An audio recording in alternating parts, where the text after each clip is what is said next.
Let's see. Oh, there we are. There we are. Okay. Apologies. Zoom and Facebook were not playing nice. So yeah, so just had a little bit of a hiccup we had to work through.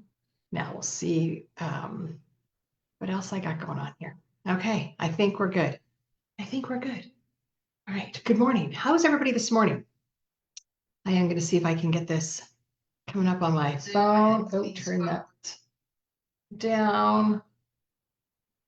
Okay, perfect. So now I can see comments. Awesome. Yeah, so just a few technical struggles here getting Zoom and Facebook to want to speak to each other, but we got it done, so that's awesome.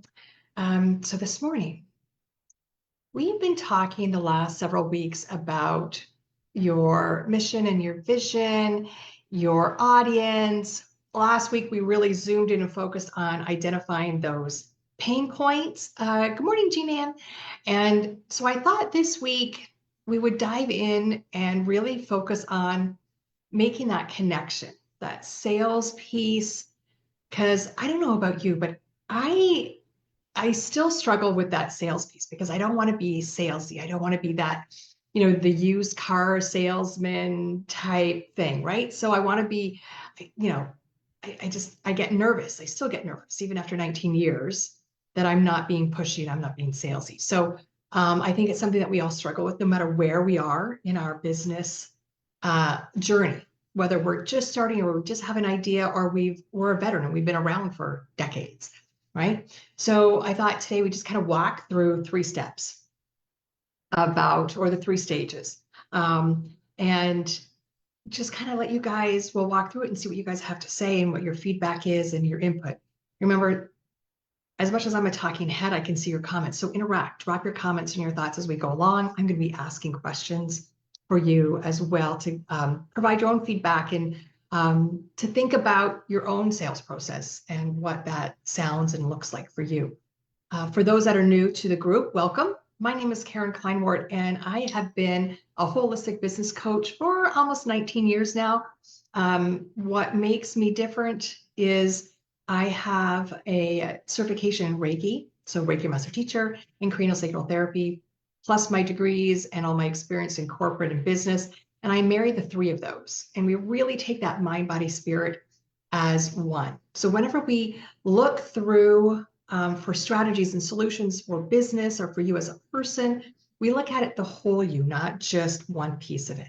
And that's part of what makes me different. It's my unique selling proposition when we're talking about sales, right? So, and I try and bring that to everything we do within this Facebook group and over in the Women's Business Resource Community.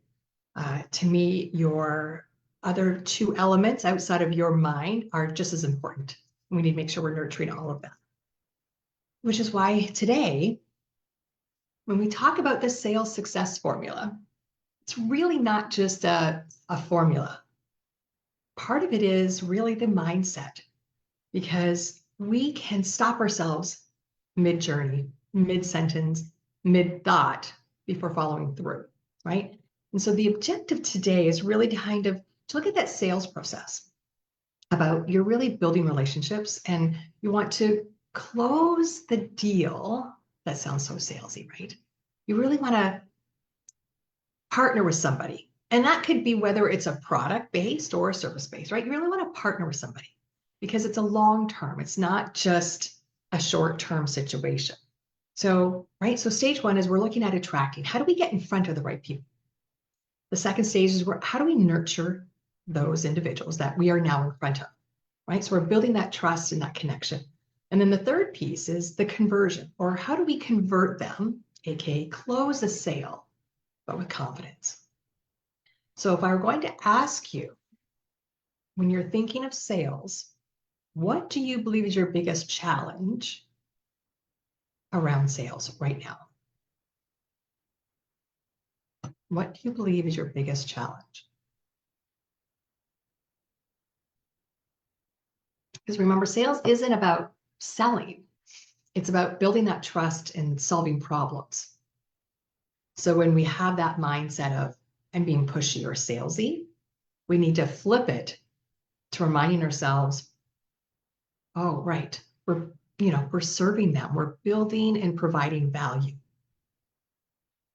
right? So when you think about that, have you thought about it? Where are you guys at? Like, what are your thoughts? What's your biggest challenge around sales? Okay. So sometimes the comments come up later, so I will keep watching them. So even if I don't acknowledge them right away, just know I will come back to them because I've got my phone here that I'm looking at. So let's dive in. The 3 stages. So the first stage, right? Stage 1, we're attracting, we're getting in front of the right people. And this is where we've done this deep dive of the last 2 or 3 trainings, right? That ideal customer, your avatar, your client persona. Some people will call it the ideal customer profile or an ICP. So if you hear that acronym, that's what it really is. It's that client persona, your avatar, right? So we want to look at how are we attracting them through the use of content, through networking? What are our lead generation strategies, right? Because we want to be attracting not just anybody, but quality leads, right? So when we think about that, we want to make sure we're attracting the right people. How confident, this is another question, how confident are you on your perfect ideal client? So Jean is saying pricing. So her biggest challenge, right? So that question is, what's the biggest challenge? And she's saying right now her pricing. Okay. So Jean, I want you to think about the pricing piece, and we'll come back to that in a minute. And if you want to expand a little bit in the comments, you can. And just know this is a safe space. Like, yes, we're in the public with the group and everything. But if you ever want to just shoot me a DM and we can talk about it afterwards, just do that. Like if you kind of get where you want to get a little bit deeper and more vulnerable, you can do that. We can do that in the messaging. So it's not a problem. So what is a quality lead? Right? A quality lead, it's not just the right person, like our potential customer, right? It's somebody who has a clear need or problem that we solve, that our product or service solves. So Jean, can you just remind me what is your product or service that you provide? So what's your business? Just a little recap for us. Right? And a quality lead is somebody who matches that ideal client. So not just the demographic, but the behaviors, their motivations, and their goals. And the third piece is, and this ties right into what Jean was saying, right? Pricing. They can afford your solution and they're willing to invest in it. And so that's a quality lead. Clear need or problem, that they're ideal client for you, and they can afford, they have the disposable income or the funds available to purchase your product or invest in your service. So the fourth thing, right? They also have to have a genuine interest. They want to know more about you or your business, and they want to engage with your brand. And you can kind of catch that pulse when you do some social listening. We talked about social listening in a couple of trainings a few weeks ago, right? And then where are they at in their buying journey? Like, what are they just thinking about buying the product or adding that service to their life? Where are they at? Or are they ready to buy today? So you want to know where they're at in their journey through the conversation, right? So we just don't want to bring random people, because if they're random and they don't really align with the product or service you provide, then they're really not going to be your ideal client in the end. And you could end up spinning your wheels and they could be spinning their wheels, and then it doesn't make either of you happy, right? So you really want to make sure you know those 5 elements, that they are a quality lead for you, right? So how do we do that? How do we attract those leads, right?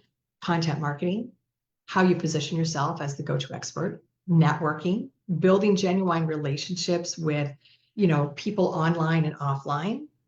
And then how do you bring in new leads, especially when we're looking online, right? We're in the online marketplace and we're like, wow, we are surrounded by hundreds of thousands of people.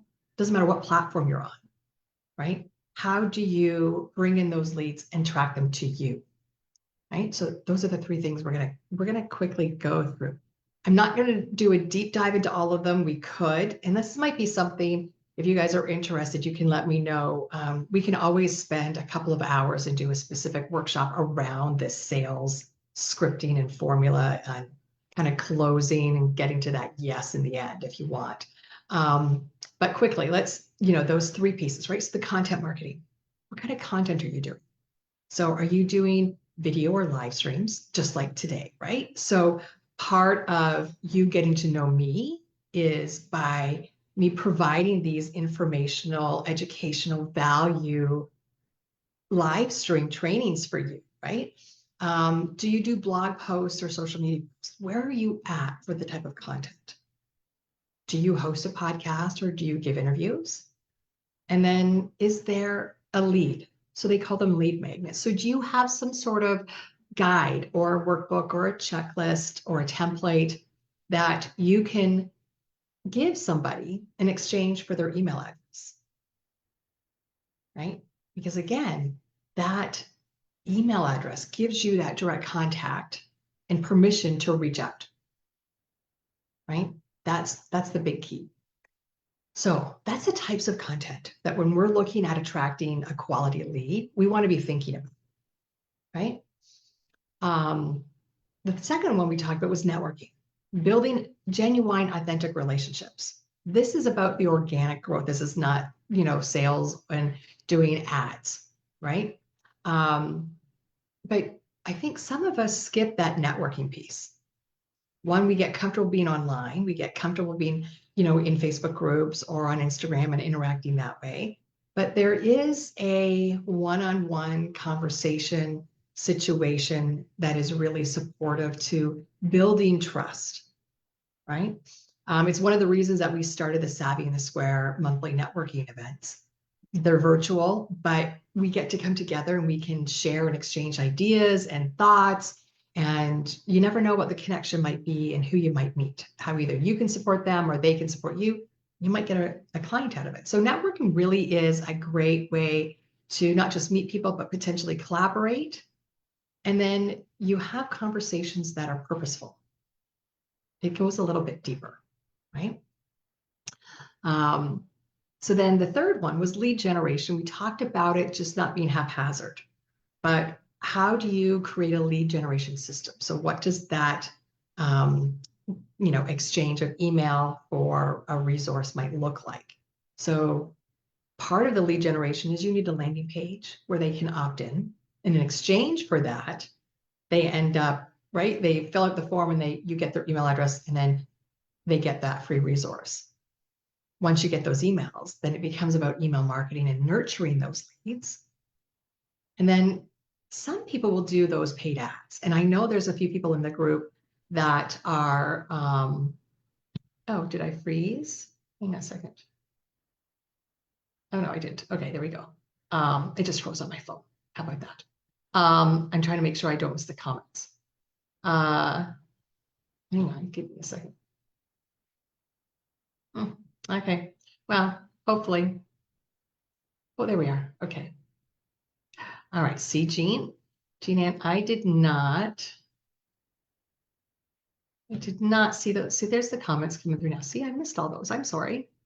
Let's see. So yeah, so Jean says she does fluid art, but have been putting it on clothing. And she's actually in a boutique in Midland with my clothing. I'm moving over to functional art right now with the clothing. Awesome.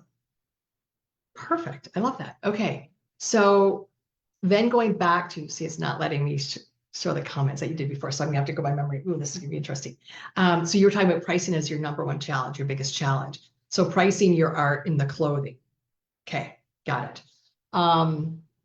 Perfect. All right. So getting back on track, right? So we're talking about how do we attract those clients, quality leads, and the lead generation and exchange. So using Jean Ann as an example, for her to do something like a lead magnet, people might say, is that really realistic? What could she give in exchange? Right? So it could be a discount. Join our email newsletter and receive a 20% coupon off your first purchase type thing, right? So there are ways, no matter if you're product-based or service-based, that you can provide value to somebody giving you their email address in exchange. So think about that. Think about how could you create, yeah, see, it's not letting me. I'm trying to do that, but it's not working. Anyways, okay, that's a squirrel moment here. Okay, that's going to frustrate me, but whatever.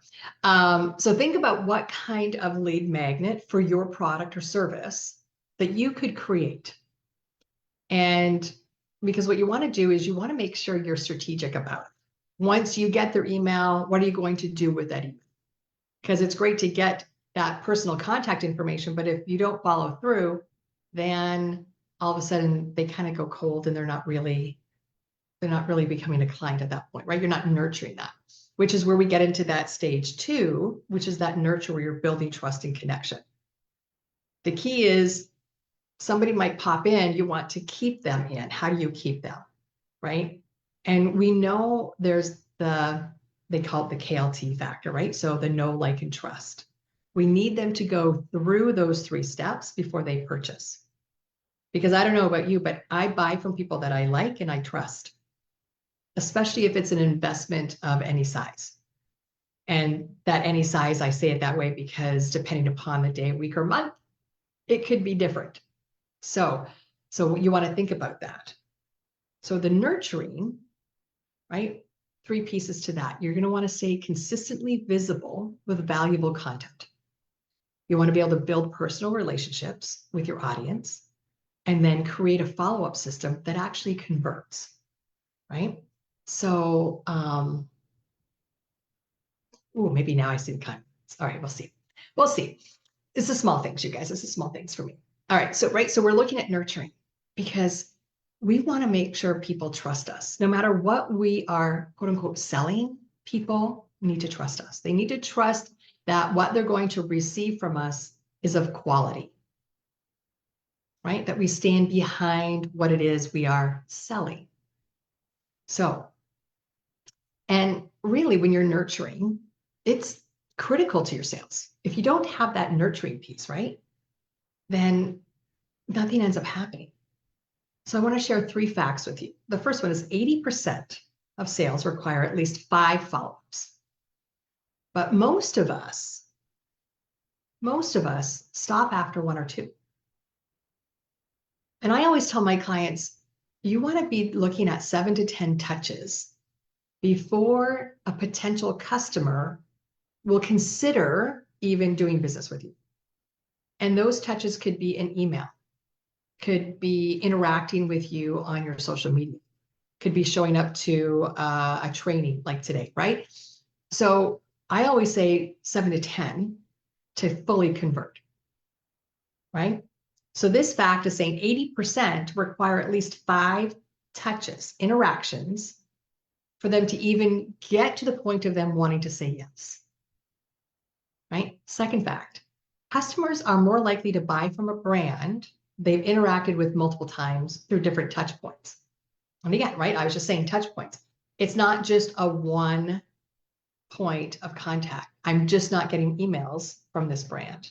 I may be getting a text message, or I might be seeing them come up on my news feed, right? How am I being exposed to the brand in multiple ways that I start to feel comfortable with them? Because now I'm interacting and they become part of my, not daily life, but kind of, right? The other fact is if you're not actively nurturing the lead, then you're leaving money on the table. And my team and I, we talk about this all the time, right? With the Women's Business Resource Community, where are we leaving money on the table? And we're not taking it from a sales perspective. We're taking it because we want to impact women business owners. And if we don't have them say yes, becoming a member, then yes, we're leaving money on the table, but we're also meaning we're not impacting them. We're not making that positive economical impact. And that's our number one goal, right? So actively nurturing. So, Jean, and using your business as an example, right? It's clothing, but how are you going to nurture that? So when you think about an email journey, what could you be offering in that email newsletter that's of value? So it could be something like current trends. What's the hot color of the month? Or is there a color of the month? Or is there a certain new style that's coming out? Something like that. So you're going to want to think about, how do you nurture that relationship where you start to elevate yourself as that expert in the field, right?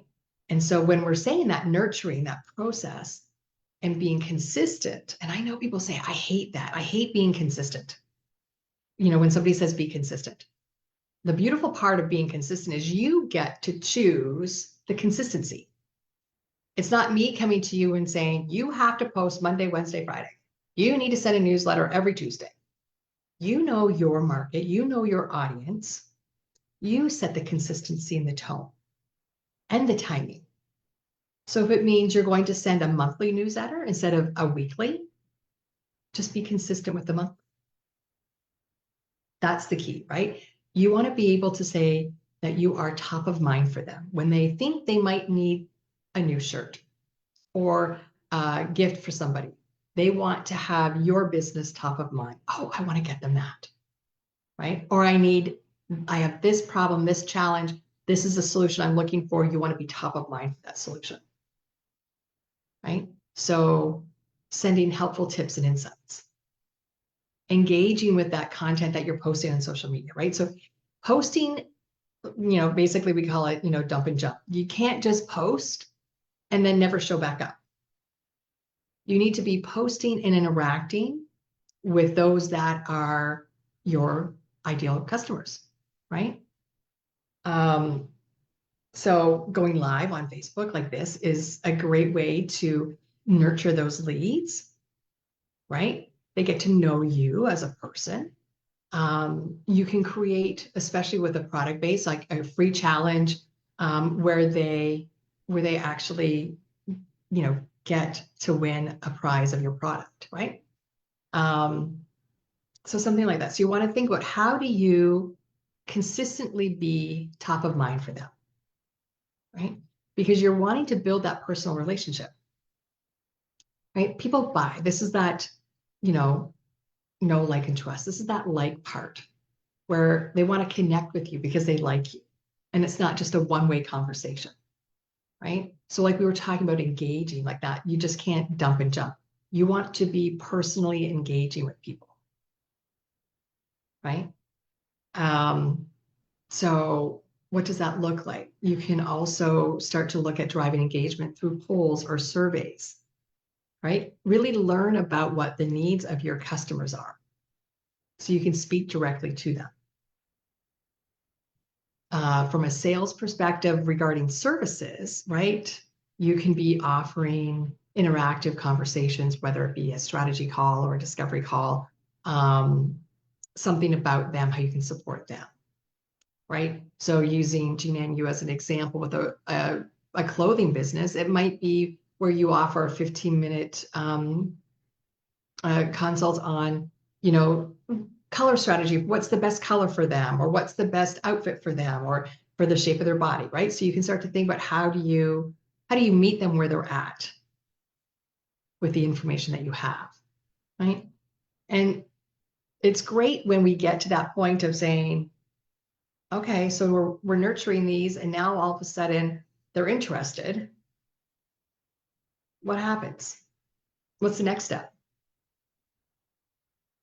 The next step is we have to have a follow-up system, right? You can't just let them kind of sit and be forgotten about. So what is your first follow-up? What's that strategy look like? So a framework for a follow-up strategy might look like, your first follow-up is like 1 to 3 days after they've reached out initially, or they've interacted with you first, right? The second follow-up might be a week later, where you share a testimonial about how somebody loves your product or service that relates directly to them, right? You don't want to do an apples to banana type thing. Like if they're interested in X, but you're starting to share a testimonial or a case study about Y, it's not going to be relative. And they're going to be like, why are they sharing this with me? It doesn't make sense. And then they get confused and then that's their jumping off, right? So the third follow-up might be a couple of weeks later where you offer them something in exchange to entice them to come back, right? So it could be a free resource or another discount coupon or off your product, or you're having a special on a certain product, right? And then the final follow-up could be a couple of weeks later. Your framework is going to be based on who your audience is and what your product or service is and the urgency of it, right? So this framework is between 1 and 4 weeks. Some frameworks there's like 8 touch points within that 4-week period where you're actually reaching out every 3 to 4 days. It really depends on your specific scenario for business. And this is kind of where that A/B testing comes in, where you may try a certain structure and then go, oh, we're not really getting a lot of conversions. People aren't jumping in saying yes, or they're not, saying and hitting the button to purchase. So then you're going to say, how do I change the follow-up framework? Go back in and say, maybe I need to follow up sooner.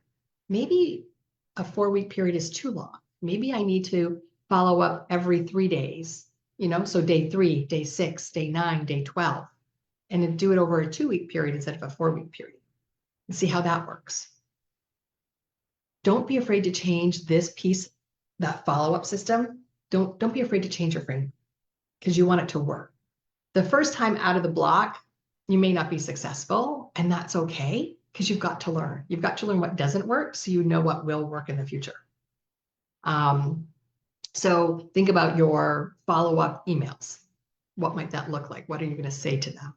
What's the value are you going to provide to them, right? So because the key is about being authentic. And I think that's one of the pieces that a lot of customers are looking for. They're not just looking for, yeah, I like her or I know them. I want to really know that I know the real them, right? And one of the things I tell everybody that comes to the lives, you get me as I am. Some days you're going to hear my dog barking in the background, or, the one day the power went out and we had to skip-a-doo around and figure it out, right? You're just going to get the authentic me when you come, and I'm going to mix my words up and I'm not going to make sense sometimes, and I'm going to rephrase things, and that's okay. People want to know the real you, and don't be afraid to make mistakes in this nurturing section, because when they see you make mistakes or slip up, then they know you're real, right? And that is really important for people. Okay, the third step. Before we get into this conversion, do you have questions, thoughts? And we'll recap all this at the end. And I'll watch for the questions as they come up. So stage 3, the conversion part, right? We want to close a sale, but you want to do it with confidence. And I know there's that word sale. We want to close a sale. Unfortunately, for this piece today, we're going to call it sales, because we need to allow ourselves, and I'm not just talking to you guys, I'm talking to myself, okay? We have to get over that sticking point of I'm making a sale, right? Sometimes I go to say the word sale and I can feel it in my heart center. It gets stuck in my throat. I'm like, oh, I don't, right? And we have to flip the script, right? Yes, it's a sale because it's a numbers thing, but it's about problem solving. It's about providing a solution to their challenge. Or from a product-based perspective, it's providing the product that satisfies and fills the need. So I'm looking for a gift. My need is a gift. So what that product might fulfill that need, okay? And we want to make sure that we're making that alignment, right? That it's easy for them to say yes. We know we've attracted the quality leads through stage 1, and we've built the trust and the relationship in stage 2, but to kind of get them over the hump where they're going to say yes, this is where we start to hesitate, right? Why would we start to hesitate? We're going to feel uncomfortable asking for the sale. Hey, do you want to buy this? I think this would be really great. Like, buy this, right? Or you are afraid of rejection, right? So how do we confidently guide this individual down the path to saying yes without feeling pushy or forced? And when you do this step right, they don't even realize that they are naturally at that yes. They're just like, yeah, okay, great, perfect. I love it. Ring it up, right? So let's break down this last piece into 3 steps. The first is about positioning your offer, right? How do you provide that perfect solution, overcoming rejection, objections, and then asking for the sale, right? That last one is a sticking point for a lot of us. So how do we position our offer, right? Right now, most of your leads, if they are here, they've got either your product in your hand or they're looking at your service. If they're there, then they see a value in it because you've nurtured them to see the value based on you and them kind of connecting and making, kind of hitting it off, right? So it's that authentic relationship. So the next logical step is to say yes and buy the product or invest in the service, right? So how do you present it? We need to not just look at the features, right? The obvious pieces are the features, but it's the benefits. What's the benefit your product or service provides? How is it going to improve their life or business, right? A lot of people will focus on that storytelling. It is, it's an important piece. People love stories, right? And that social proof, the testimonial or a case study, a personal success story, or that heartfelt story where somebody is either wearing your product or using your product and the impact that it made, right? So that use of storytelling, you want to highlight if there's a transformation. How has it positively impacted their life or their business, right? It's now versus where they're going to be, right? You want to give clear steps. You just don't want to kind of send them randomly. It's about how easy, right? Is that KISS method. Keep it simple, silly, right? So it's click here, come to the cash register, buy here, right? You want to make it super simple. If it's complicated, then people are going to be like, I'm out, right? Don't give them an out. You want to make it really simple, right? So sales pitches, those are hard ones, right? It's like, how do I practice my sales pitch? And I put together a worksheet for you guys, and I'll drop the link in the comments when we're done, where you can download it. It walks you through really kind of like 5 steps to create your own sales pitch based on your product or service. But really, when you're looking at that script, that last piece of focusing on the benefits, it's like, I help blank achieve what result without insert your struggle, right? So it might be where an example is, I help busy entrepreneurs streamline their sales process so they can close more deals without feeling overwhelmed. That's a mouthful, right? But that is basically kind of that one sentence sales all encompassing. So you want to think about, how are you presenting that to your potential customer?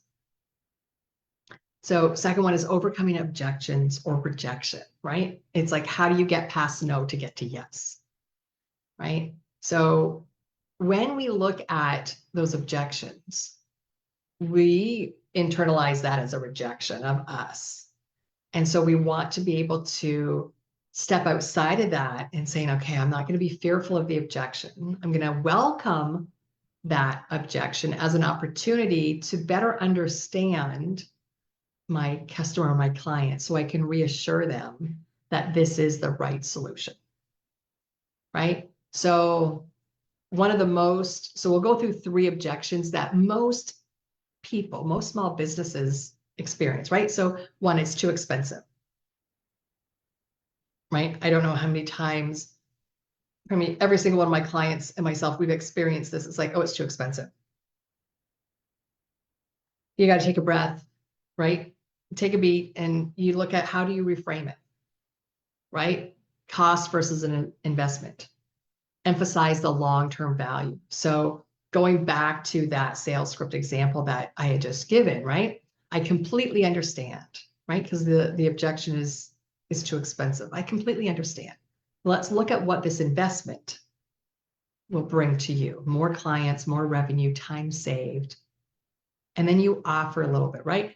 Plus, I offer flexible payment options to make it easier. You remove the obstacle, which is the objection, right? The expense is the objection, right? So another one is I need to think about it, right? Those are your looky-loos. Those are the people that are like kind of window shopping. It's like, oh, I need to think about it. I'm not sure, right? That is an excuse. It's not a reason. So you want to dig deeper. You want to be able to say, if they're thinking they need to think about it more, what's really holding them back? So what do you say to that when they say, I don't know, I need to think about it, right? I totally get it, right? You want to connect with them. You want to make sure they feel they are understood and they heard that they've been heard, right? So is there something specific you're unsure about? I'd love to help you feel more confident in your decision, right? How do you help handhold them to that yes? The third one is like, I'm not ready yet. I'm just not ready to buy, or I'm just not ready to invest. So then it's like, and this is where we have to start, that confidence piece, right? It's like, you need to ask them when they think they'll be ready. And then you want to make sure you want to offer a way to stay in touch, right? So, oh, that makes sense. Would it help if I followed up with you in a month? Or in the meantime, I have a free resource that might help you prepare. So a product base might be, oh, that makes sense. Can I add you to our newsletter in case we're having sales in the future? In the meantime, I'd love to offer you a 10% discount because it's February and it's the month of love, and I'd like to show you a little love, right? Something like that. So you want to look at how do you overcome those objections, because we internalize that as a rejection, right? And we want to flip that script. So the third piece is when we ask for the sale. When we ask them to make the purchase or make the investment, if we're not confident, they're not going to be confident, and they're going to question, is this really the right decision for me? Or do I need to keep looking? Right? So if you've really done those first 2 stages, right, where you're attracting those quality leads and you've nurtured those leads and they've gotten to this point, then we don't really want to wait, right? We don't want them to decide on their own. We want them to be able to, well, I'm just going to say it. People like to be told what to do, right? People just want to say, this is what you need to do. This is the solution for you. This is what you need to do. But for a lot of people, it's really hard to be like that direct. But you can be, right? You don't have to say it just the way I said it, right? Where it's like, this is it. You just got to do this. But a direct approach might be, I'd love to work with you. Are you ready to get started? I'd love to see you wear this shirt. I think it would be fabulous for this upcoming, whatever they might be going to, right? Or it'd be a great gift for your mother or for your aunt or for your daughter, right? So that's the direct approach. Then the soft approach is like, based on what we've discussed, I think this would be a great fit for you. What do you think? And then you put the ball back in their court to see what their next objection might be, right? So for a product base, it might be, based on everything we've been talking about, I think this might be the right solution for this gift that you're looking for. Phrase it however matches the scenario, right? And the third thing is that sense of urgency. When people feel like they might be missing out or they're going to miss out on something, especially like a sale or anything like that, then they're more apt to respond and be quicker to that yes. So that urgency is, I've just got 2 spots left this month. Let's get you locked into that spot today, right? That's a service-based. For a product-based, it might sound like, that's great, but this discount is only going to be, we're only offering it today. We're doing a pop-up and it's just for today that I can offer you this discount. Or these shirts are only available until the end of the week and I only have 3 left. So, I know they've already sold quite quickly and I'm sure they'll sell quickly in the next couple of days. So you want to give them the sense of they're going to miss out. So the key around this final step, right? This closing step, this asking them to be the client or the customer, the only way you're going to be confident is if you actually practice, right? So you want to, either you record yourself, audio record or video record, but you want to practice this piece of it.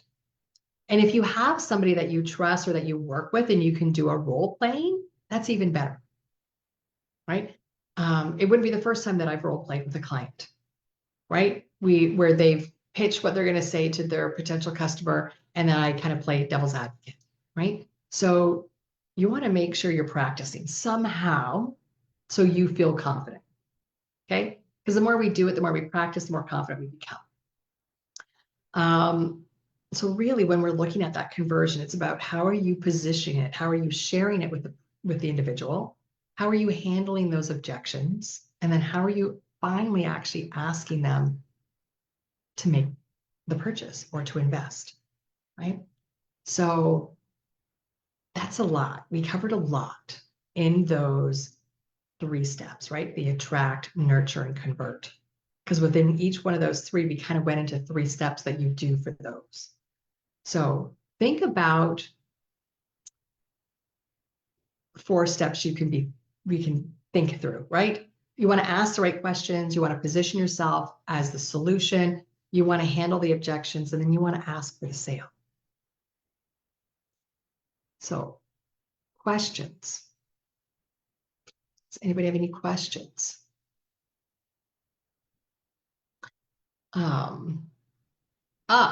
Okay, see, now they're coming up.